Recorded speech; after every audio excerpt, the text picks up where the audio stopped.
పాత్రికేయ మిత్రులందరికీ నమస్కారం. పిసిసి అధ్యక్షులు గౌరవ ముఖ్యమంత్రి గారు రేవంత్ రెడ్డి గారు 6వ తారీఖు నాడు కాంగ్రెస్ పార్టీ పక్షాన ఒక గొప్ప బహిరంగ సభ ఏర్పాటు విషయంలో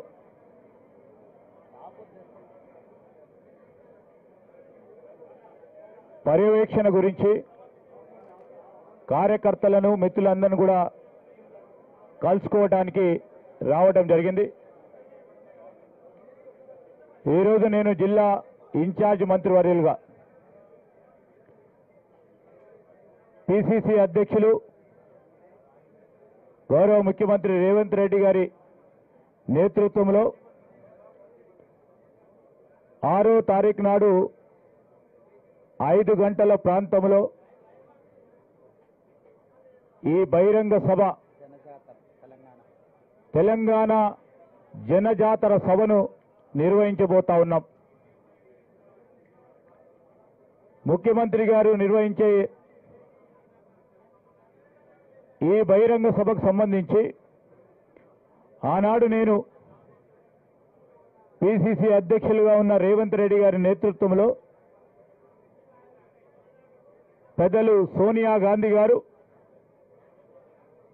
మా నాయకులు రాహుల్ గాంధీ గారు, అదేవిధంగా అఖిల భారత కాంగ్రెస్ కమిటీ అధ్యక్షులు మల్లికార్జున్ ఖార్గే గారి నేతృత్వంలో నేను ఆ రోజు మేనిఫెస్టో కమిటీ చైర్మన్గా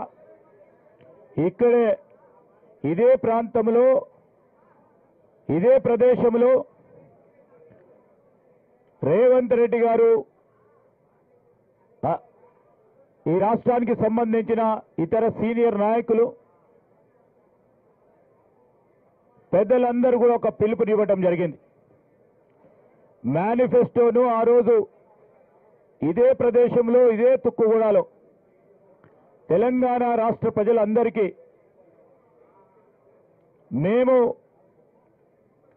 వచ్చే మా ప్రభుత్వంలో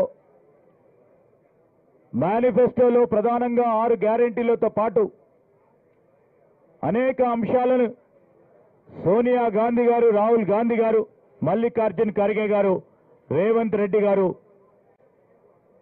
వారందరూ కూడా ప్రజల ముందట మా మేనిఫెస్టోను పెట్టాం.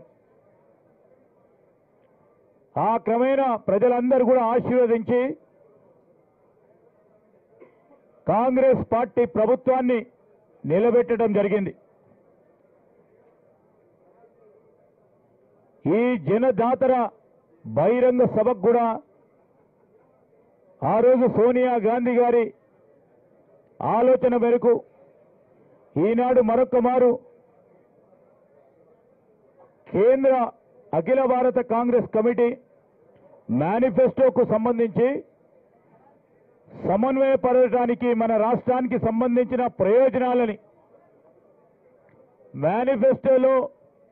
పెట్టాలని పిసిసి అధ్యక్షుల వారు మరొకసారి నాకు అవకాశం కల్పించడం, వారికి మా అధిష్టానానికి కూడా కృతజ్ఞతలు తెలియజేస్తూ దేశవ్యాప్తంగా ప్రధాన నాయకులు ఇక్కడికి రావడం, దేశవ్యాప్తంగా ఉన్న ప్రజలతో పాటు తెలంగాణకు సంబంధించిన మన రాష్ట్ర ప్రజలను ఉద్దేశించి కాంగ్రెస్ పార్టీ ప్రభుత్వం కేంద్రంలో అధికారంలోకి రాగానే రాష్ట్రానికి సంబంధించి రాష్ట్ర ప్రజల సంక్షేమం, అభివృద్ధి ఏ విధంగా చేయబోతామని చెప్పే ఒక ప్రధానమైన బహిరంగ సభకు సంబంధించి ఈ ఏర్పాట్లు జరుగుతూ ఉన్నాయి. ఈ మేనిఫెస్టోకు సంబంధించిన గొప్ప బహిరంగ సభ మరొకసారి ఇదే తుక్కుగూడలో ఎలక్షన్ల కంటే ముందు మన అసెంబ్లీ ఎన్నికలకు ముందు నిర్వహించిన రీతిలో అంతకంటే పై స్థాయిలో ఈ బహిరంగ సభను నిర్వహించాలని ముఖ్యమంత్రి గారు, మరి అదేవిధంగా కాంగ్రెస్ పార్టీకి సంబంధించిన సీనియర్ నాయకులు అందరూ కూడా ఆలోచన చేసి ఈ గొప్ప బహిరంగ సభ నిర్వహించబోతా ఉన్నాం. రాష్ట్ర ప్రజలందరికీ కూడా ఈరోజు సంక్షేమం అభివృద్ధిలో పాలు పంచుకు ముందుకు నడుస్తా ఉన్న ప్రజలందరికీ కాంగ్రెస్ పార్టీ శ్రేణులకి బూత్ స్థాయి నుంచి ఈరోజు అసెంబ్లీ పార్లమెంటు నియోజకవర్గ స్థాయిలో ఉన్న ప్రతి ఒక్కరికి పిలుపునిస్తా ఉన్నాం. ఈ సభలో పెద్ద ఎత్తున పాల్గొని విజయవంతం చేయాలని వారందరినీ కోరుకుంటూ ఇప్పుడు మన గౌరవ ముఖ్యమంత్రి ప్రదేశ్ కాంగ్రెస్ కమిటీ అధ్యక్షులు రేవంత్ రెడ్డి గారిని మాట్లాడాల్సిందిగా కోరుతా ఉన్నాం.